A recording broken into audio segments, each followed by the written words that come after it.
আদালত অবমাননায় ট্রাইব্যুনালে প্রথমবারের মতো দণ্ডিত হলেন ক্ষমতাচ্যুত সাবেক প্রধানমন্ত্রী শেখ হাসিনা।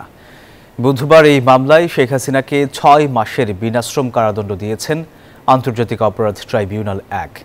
অপর আসামি শাকিলকে ২ মাসের সাজা দিয়েছেন আদালত। আসামিরা যেদিন গ্রেপ্তার হবেন সেদিন থেকেই এই সাজা কার্যকর হবে জানিয়েছে প্রসিকিউশন। ছাত্র জনতার গণ অভ্যুত্থানের মুখে দেশ ছেড়ে পালিয়ে যাওয়ার পর আর কোনো জনসম্মুখে দেখা যায়নি পতিত প্রধানমন্ত্রী শেখ হাসিনাকে। তবে কখনো কখনো অনলাইনে মিলে অডিও বক্তব্য। গাইবান্ধার সাবেক ছাত্রলীগ নেতার সঙ্গে কথোপকথনে ২২৭ জনকে হত্যার লাইসেন্স পাওয়ার কথা বলেন শেখ হাসিনা।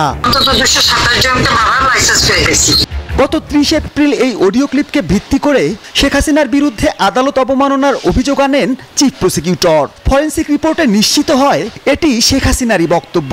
এদিন শুনানি শেষে ২ আসামিকে ২৫ মে ট্রাইব্যুনালে হাজির হয়ে ব্যাখ্যা দেওয়ার নির্দেশ দেন আদালত। গত ২৫ মে অভিযুক্ত ২ জনের একজনও ট্রাইব্যুনালে হাজির হননি। পরে তাদের হাজির করতে দুটি জাতীয় সংবাদপত্রে বিজ্ঞপ্তি দেওয়ার নির্দেশ দেন আদালত। পরবর্তী শুনানিতেও অভিযুক্ত ২ আসামির কেউই ট্রাইব্যুনালে হাজির হননি। তখন বিচার কাজ চালানোর জন্য আমিনুল গনি টিটুকে আইনজীবী নিয়োগ দেয় ট্রাইব্যুনাল। কিন্তু সেদিনই তার ফেসবুক পোস্ট ঘিরে তুমুল বিতর্ক ওঠে। কারণ ৫ আগস্ট শেখ হাসিনার ফাঁসি চেয়ে পোস্ট দেন টিটু। কনফ্লিক্ট অফ ইন্টারেস্ট থাকায় আমিনুল গনি টিটুকে বাদ দিয়ে নতুন আইনজীবী আমির হোসেনকে নিয়োগ দেয়া হয়। সেই সঙ্গে বিচারপতি গোলাম মর্তুজা মজুমদারের নেতৃত্বাধীন ৩ সদস্যের ট্রাইব্যুনাল জ্যেষ্ঠ আইনজীবী এওয়াই মশিউজ্জামানকে অ্যামিকাস কিউরি হিসেবে নিয়োগ দেন। বুধবার শুনানি শেষে শেখ হাসিনাকে ৬ মাসের ও অপর আসামিকে ২ মাসের কারাদণ্ড দেন আন্তর্জাতিক অপরাধ ট্রাইব্যুনাল ১। আসামি শেখ হাসিনাকে ৬ মাসের বিনাশ্রম কারাদণ্ড এবং আসামি শাকিল আকন্দ বুলবুলকে ২ মাসের বিনাশ্রম কারাদণ্ডে দণ্ডিত করেছেন।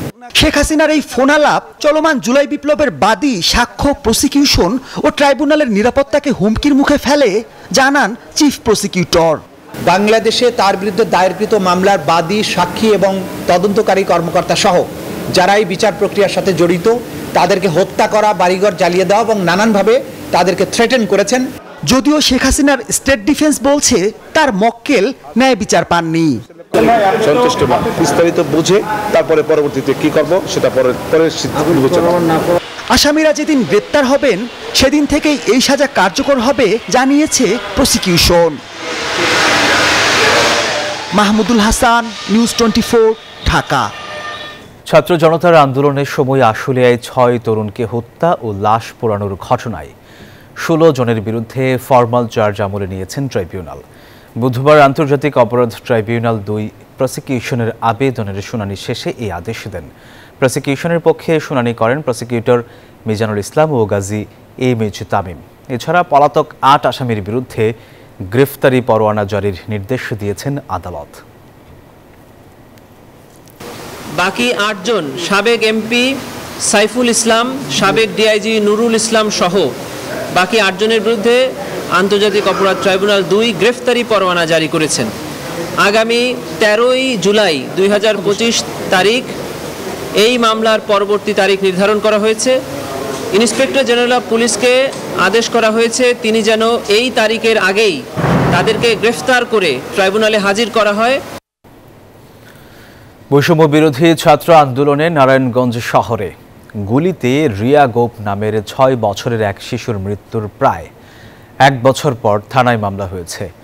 মঙ্গলবার রাতে নারায়ণগঞ্জ সদর মডেল থানার এসআই আবু রায়হান বাদী হয়ে মামলাটি দায়ের করেন। মামলার অভিযোগে বলা হয় ২০২৪ সালের ১৯ জুলাই বিকেলে আওয়ামী লীগের আনুমানিক ১৫০ থেকে ২০০ জন অজ্ঞাতনামা দুষ্কৃতিকারী বিভিন্ন আগ্নেয়াস্ত্রে সজ্জিত হয়ে মিছিলকারীদের উপর গুলি ও বোমা নিক্ষেপ করে। এ সময় উভয় পক্ষের মধ্যে সংঘর্ষ শুরু হলে আওয়ামী লীগ কর্মীদের এলোপাতাড়ি গুলিতে নয়ামাটি এলাকায় ৪তলা বাড়ির ছাদে খেলাধুলা করা রিয়া গোপ মাথায় গুলিবিদ্ধ হয়। পরে ঢাকা মেডিকেল কলেজ হাসপাতালে চিকিৎসাধীন অবস্থায় ২৪ জুলাই সকালে রিয়া গোপ মারা যায়। এদেশে মাফিয়াতন্ত্র ও ভারতের দালালির দিন শেষ। একই সঙ্গে সীমান্তে আর একটি হত্যাও মেনে নেওয়া হবে না বলে জানিয়েছেন জাতীয় নাগরিক পার্টি এনসিপির আহ্বায়ক নাহিদ ইসলাম। জুলাই পদযাত্রার দ্বিতীয় দিনে কুড়িগ্রাম ও লালমনিরহাটে পথসভায় এসব কথা বলেন তিনি। এ সময় উত্তরবঙ্গবাসীর দীর্ঘদিনের স্বপ্ন। তিস্তা মহাপরিকল্পনা বাস্তবায়নে সরকারকে কঠোর হওয়ার তাগিদ দেওয়া হয়। মঞ্জুর রহমানের ক্যামেরায় কুড়িগ্রাম থেকে আরও জানাচ্ছেন মাজহারুল ইসলাম। নতুন দেশ গড়ার বার্তা নিয়ে মাসব্যাপী এনসিপির জুলাই পদযাত্রা, যার দ্বিতীয় দিনে উত্তরের সীমান্তবর্তী জেলা কুড়িগ্রাম ও লালমনিরহাট চষে বেরিয়েছেন জাতীয় নাগরিক পার্টি এনসিপির কেন্দ্রীয় নেতারা। পথে পথে সাধারণ মানুষের সাথে শুভেচ্ছা বিনিময়, মনোভাব বোঝার চেষ্টা এনসিপির। কুড়িগ্রাম ও লালমনিরহাট শহরে পৌঁছালে স্থানীয় নেতাকর্মীদের পাশাপাশি সাধারণ মানুষের ভালোবাসায় সিক্ত হন এনসিপির নেতারা। পরে দুই জেলার বিভিন্ন প্রান্তে পথসভা করেন তারা। এ সময় দলের শীর্ষ নেতারা বলেন, শহর কেন্দ্রিক রাজনীতি না করে গ্রামীণ মানুষের সুখ দুঃখের সারথি হতে চায় এনসিপি।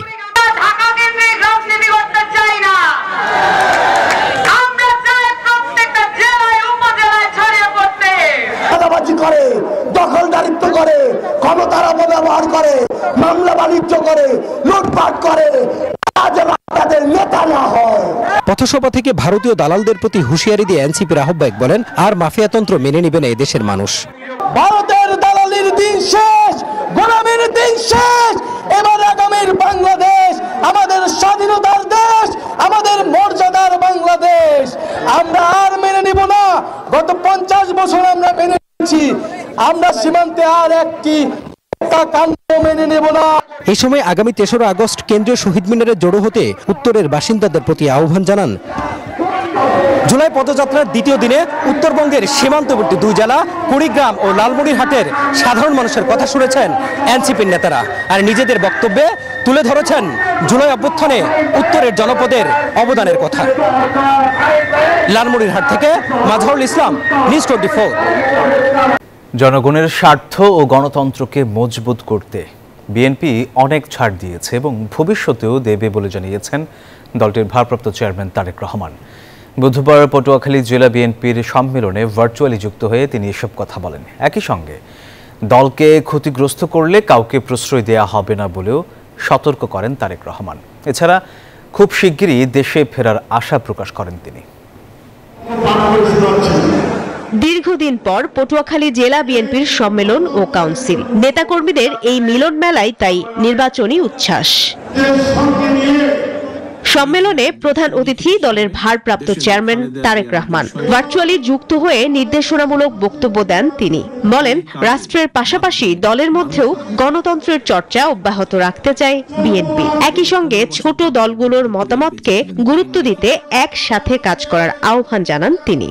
মতপার্থক্য থাকবে, কিন্তু আমি যেহেতু বড়, স্বাভাবিকভাবেই অন্য যারা আছে, যারা আমাদের সমান নয়, অবশ্যই তাদের মতামতকে, হতে পারে তারা আমাদের সাথে কোনো বিষয়ে একমত নয়, হতে পারে আমরা তাদের সাথে কোনো বিষয়ে একমত নই, কিন্তু তারপরেও তাদের মতামতকে আমাদের সম্মান দিতে হবে, তারপরেও তাদের মতামতকে আমাদের শুনতে হবে, তারপরেও সকলের সাথে আমাদেরকে বসতে হবে, আলোচনা করতে হবে, সকলের সাথে বসতে হবে, আলোচনা করতে হবে, আলোচনার মাধ্যমেই সমস্যার সমাধান করতে হবে। জনগণের স্বার্থ ও গণতন্ত্রকে মজবুত করতে সংস্কার প্রশ্নে বিএনপি অনেক ছাড় দিয়েছে বলেও জানান তিনি। আমরা মেনে নিয়েছি কিছু কিছু জিনিসের সাথে আমরা একমত নয়, তারপরেও আমরা গণতন্ত্রের ভিত্তি যাতে রচিত হয়, গণতন্ত্রের ভিত্তি যাতে শক্তিশালী হয়, দেশ যাতে গণতন্ত্রের দিকে এগিয়ে যেতে পারে, দেশের মানুষ যাতে তাদের গণতান্ত্রিক অধিকার চর্চা আবার শুরু করতে পারে, তার জন্য আমরা ছাড় দিয়েছি। দলকে ক্ষতিগ্রস্ত করে কেউ প্রশ্রয় পাবে না বলে সতর্ক করেন তারেক রহমান। সবসময় জনগণের পাশে থাকতে নেতাকর্মীদের তাগিদ দেন তিনি।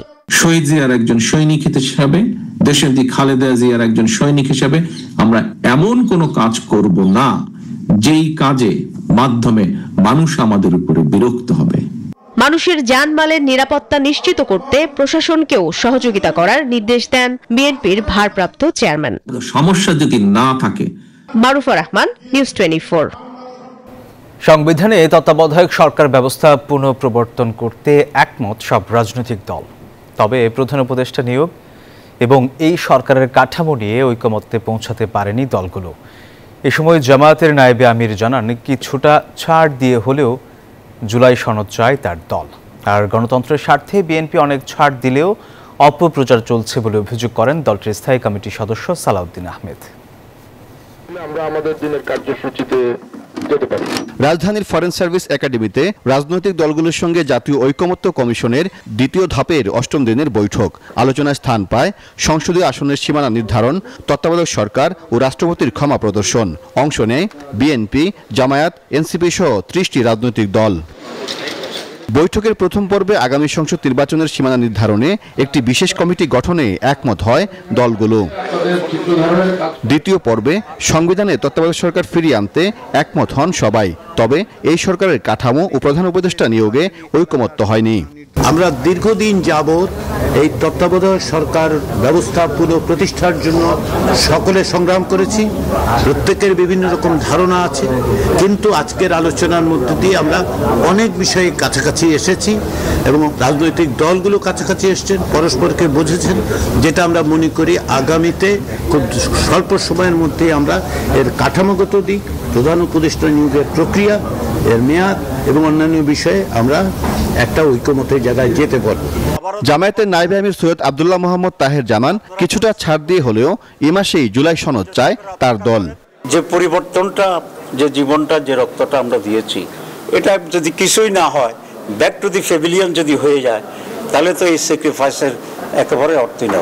বিএনপির স্থায়ী কমিটির সদস্য সালাউদ্দিন আহমেদ বলেন, সংস্কার প্রক্রিয়াকে এগিয়ে নিতে অনেক বিষয়ে ছাড় দিয়েছে বিএনপি, তারপরও বিএনপির বিরুদ্ধে চলছে পরিকল্পিত অপপ্রচার। আমাদের দলের নামে বা বিএনপির জন্য সহযোগিতা হচ্ছে না, এই তকমাটা যেন আমাদের না লাগে। আমরাই সর্বোচ্চ সহযোগিতা করে যাচ্ছি একটা জাতীয় ঐকমত্যে আসার জন্য। কোনো বিষয়ে যাতে আমাদেরকে এইরকম অবস্থায় না যেতে হয় যে জাতীয় ঐকমত্যের ক্ষেত্রে আমরা যেন সমস্ত বিষয়ে একমত হতে না পারলেও ম্যাক্সিমাম বিষয়ে, মেজর ইস্যুসগুলোতে যাতে আমরা একমত হতে পারি, সেই বিষয়ে যেন আমরা যাই। বৈঠকের শুরুতে ঐকমত্য কমিশনের সহসভাপতি অধ্যাপক আলী রিয়াজ বলেন, রাজনৈতিক দলগুলো আন্তরিক থাকলে এ মাসের মাঝামাঝি জুলাই সনদ সম্ভব। সাইফুল ইসলাম, নিউজ 24, ঢাকা।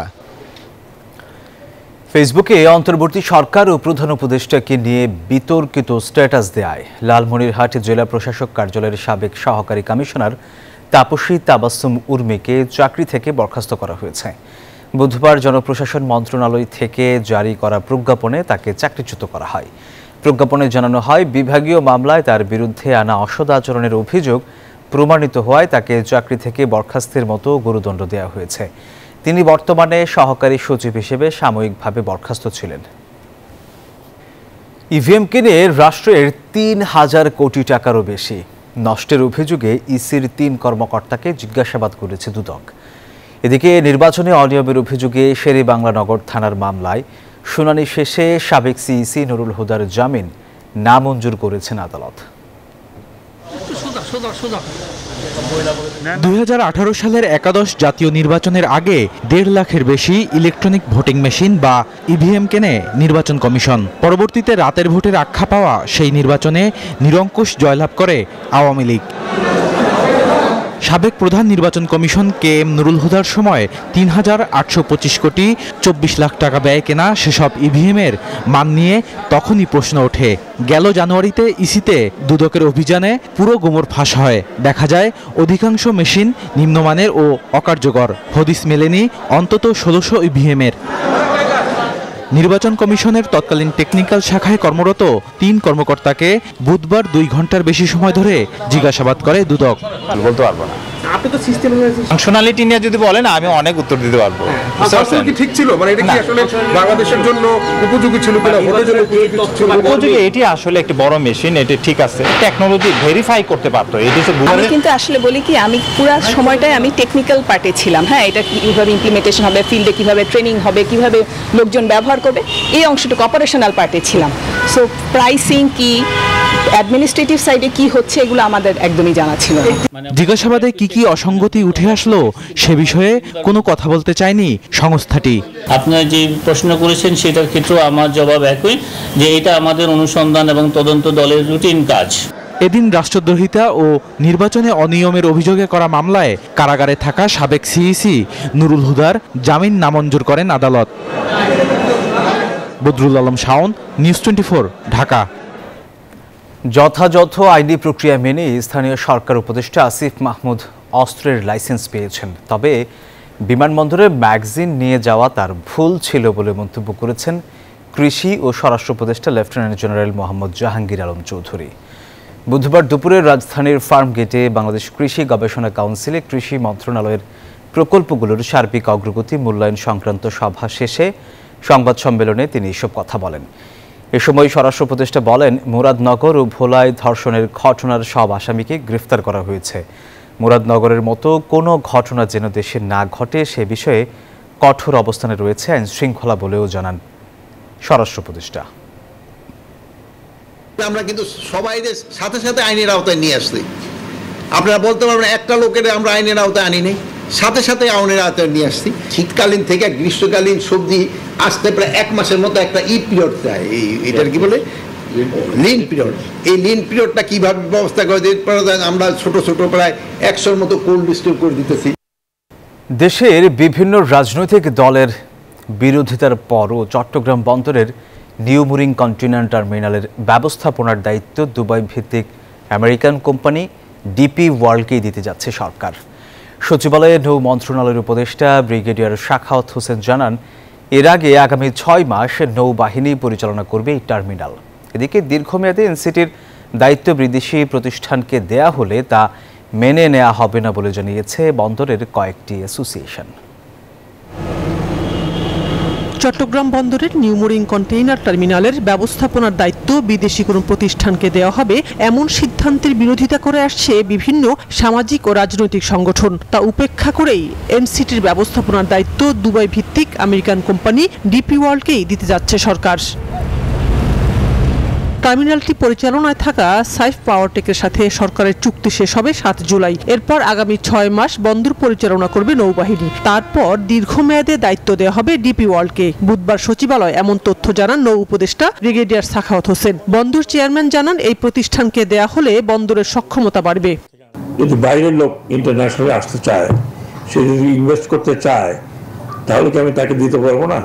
এটা কি পোর্ট দিয়ে দেওয়া হয়েছে? পোর্টে তো পোর্ট অথরিটি পোর্টের কাছে আছে, এটা হচ্ছে অপারেশন।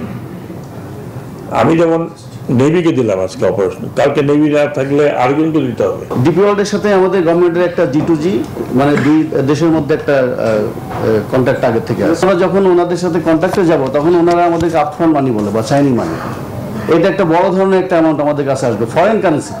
দেশের ক্ষতি হবে এমন কোনো চুক্তি সরকার করবে না বলে জানান ব্রিগেডিয়ার সাখাওয়াত। আমার যদি বলা হচ্ছে পোর্ট নিয়ে যাবে, বিদেশিরা আসতেছে, এটা আমার মনে হয় হয়তো কোনো স্বার্থ আছে লোকজনের, যে এরা আসলে আবার ওই স্বার্থ পুরো হবে না। আমরা স্টাডি না করে, না বুঝে, না শুনে কোনো কাজ করতে যাচ্ছে না। নৌবাহিনীকে 6 মাসের জন্য এনসিটির দায়িত্ব দেয়াকে সাধুবাদ জানালেও দীর্ঘমেয়াদে বিদেশিদের দায়িত্ব দেওয়ার বিরোধিতা করছে বন্দরের কয়েকটি অ্যাসোসিয়েশন।